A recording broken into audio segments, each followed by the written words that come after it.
नमस्कार दोस्तों, मैं सुमित ब्रो और आज मैं आपके सामने लेकर आया हूं वो सनसनीखेज रिपोर्ट जिसने पूरे प्रदेश ही नहीं बल्कि पूरे देश को हिलाकर रख दिया है। मनीषा केस का वो सच जो अब धीरे धीरे सामने आ रहा है। दोस्तों, यह कोई मामूली घटना नहीं है, यह कोई साधारण अपराध नहीं है। यह एक ऐसी साजिश है जिसमें शामिल हैं दबंग अपराधी, पुलिस की लापरवाही और समाज की चुप्पी। और सबसे बड़ा सच ये है कि इस केस ने हमारे सिस्टम की पोल खोल दी है। दोस्तों, जब पहली बार खबर आई थी तो इसे सिर्फ गांव की एक लड़की की मौत बताया गया था, लेकिन जैसे जैसे खुलासे होते गए वैसे वैसे यह केस बड़ा होता गया। मनीषा एक मासूम लड़की थी जिसके सपने अभी शुरू ही हुए थे। उसकी हंसी, उसकी मासूमियत और उसकी उम्मीदें अचानक उस खौफनाक रात में हमेशा के लिए छीन ली गईं। परिवार के लोगों का रो रो कर बुरा हाल है। माँ बार बार यही कहती है कि मेरी बेटी ने किसी का क्या बिगाड़ा था कि उसे इतनी बेरहमी से मार दिया गया। लेकिन दोस्तों, इस केस में सबसे बड़ा सवाल ये है कि आखिर कौन है वो लोग जिन्होंने ये सब किया और क्यों किया।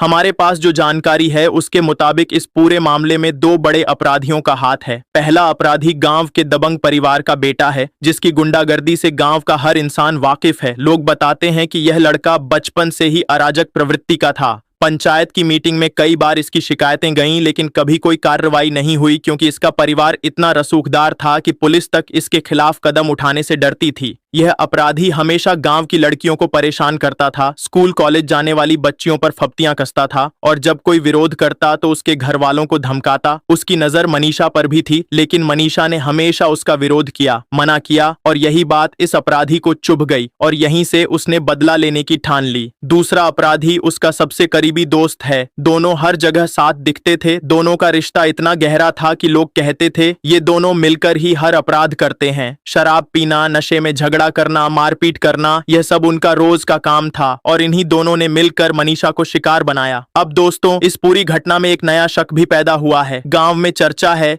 कि मनीषा का किसी युवक से लव अफेयर हो सकता है और यही बात अपराधियों को नागवार गुजरी हो सकता है। उन्हें लगा हो कि मनीषा अगर किसी और के साथ जुड़ जाएगी तो उनका दबदबा खत्म हो जाएगा और इसी शक ने उन्हें इस अपराध तक धकेला। लेकिन सवाल यह है कि चाहे अफेयर हो या न हो, क्या किसी लड़की के निजी जीवन में दखल देना किसी को हक है? क्या किसी को यह अधिकार है कि वह उसकी जान ले ले? परिवार का कहना है कि यह लव अफेयर की कहानी सिर्फ एक अफवाह है जिसे फैलाया जा रहा है ताकि असली अपराधियों को बचाया जा सके। परिवार का कहना है कि मनीषा सीधी सादी लड़की थी जिसने कभी किसी का बुरा नहीं किया। गांव के लोग भी यही कहते हैं कि यह सब झूठ फैलाया जा रहा है ताकि पुलिस की लापरवाही और अपराधियों का बचाव हो सके। और अब आते हैं दोस्तों इस पूरे केस की सबसे शर्मनाक कड़ी पर, और वह है पुलिस की भूमिका। जब यह घटना हुई तो परिवार तुरंत थाने पहुंचा, लेकिन वहां उनसे FIR तक दर्ज नहीं की गई। पुलिस ने पहले तो मामला टालने की कोशिश की और फिर कहा कि जांच करेंगे, लेकिन दिन बीतते गए, कोई कार्रवाई नहीं हुई। आरोप है कि सबूतों को मिटाने की कोशिश की गई, यहां तक कि पोस्टमार्टम रिपोर्ट में भी देरी की गई। परिवार को चुप कराने के लिए दबाव बनाया गया, धमकियां दी गईं, लेकिन जब गांव वाले सड़क पर उतर आए और मीडिया ने मामला उठाया तब जाकर पुलिस हरकत में आई। सोचिए दोस्तों, अगर शुरुआत में ही पुलिस ने ईमानदारी से कदम उठाया होता तो शायद मनीषा आज जिंदा होती। यही वजह है कि लोग कह रहे हैं कि यह सिर्फ अपराधियों की गलती नहीं है, यह पुलिस की भी गलती है, क्योंकि उनकी लापरवाही ने अपराधियों को और ताकतवर बना दिया। गांव में अब गुस्से का माहौल है। लोग सड़क पर उतरकर न्याय की मांग कर रहे हैं। महिलाओं की आंखों में आंसू हैं, लेकिन साथ ही आक्रोश भी है। बुजुर्ग कह रहे हैं कि अगर हमारी बेटियां घर से बाहर भी सुरक्षित नहीं हैं, तो फिर यह समाज किस काम का है।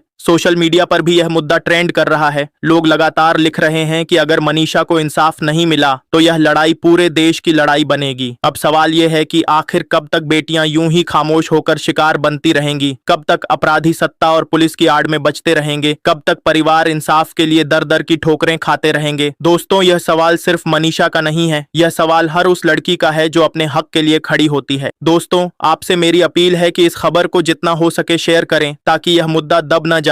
जितनी ज्यादा आवाज उठेगी उतना ही सिस्टम पर दबाव बनेगा और उतना ही जल्दी इंसाफ मिलेगा। अगर आप भी चाहते हैं कि मनीषा को न्याय मिले और अपराधियों को सख्त सजा हो तो इस वीडियो को लाइक करें, चैनल को सब्सक्राइब करें और कमेंट में मनीषा को न्याय दो जरूर लिखें।